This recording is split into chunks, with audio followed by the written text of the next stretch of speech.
بابا نويل قرين أعياد الميلاد بلحيته البيضاء ووجهه الباسم وثيابه الحمراء وقف مزهوا يتأمل هداياه في محال بغداد التي بدأت تنبض بالحركة، وهي تستقبل العام الجديد بومضة تفاؤل يأمل العراقيون أن تكون ضوءا حقيقيا.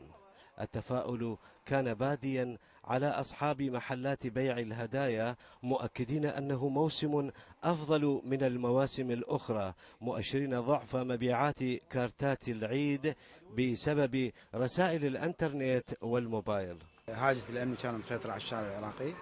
أما السنة الحمد لله والشكر المبيعات ممتازة، ونشهد يعني الفرحة بوجوه الناس اللي تأتي للمحل تتبضع.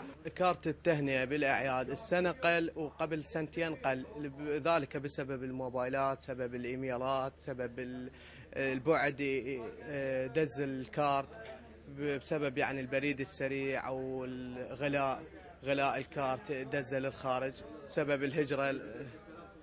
يعني يكلف الكارت إذا دزه بالبريد السريع أو بالدي اتش الله يكلف له $40 أقل شيء.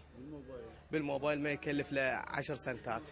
الأمنيات بعودة المهجرين والمهاجرين كانت القاسم المشترك بين دعوات العراقيين للعام الجديد. أمنيتي الإيمان والاستقرار، وكل غريب يرجع إلى بلده، وكل مهجر يرجع إلى بلده يعني. وإن شاء الله تمر علينا هاي السنة بالخير والرفاهية على كل العراقيين. أما بائع السجائر هذا فيحاول التوفيق بين دراسته ومساعدة عائلته من خلال ما يدره عليه كشك السجائر. كان حلمه أن يجد وظيفة تساعده بدلا من الوقوف على الطرقات تحت رحمة البرد والحر.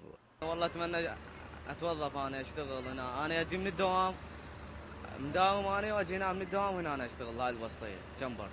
ميزانية مصروفة غير مرجوعة، وكهرباء مستمرة غير مقطوعة، وحميمية حقيقية بين السياسيين، ونصاب مكتمل للبرلمانيين، ولمن فاته أن يحلم عسى أن يجد مساحة للحلم في العام الجديد.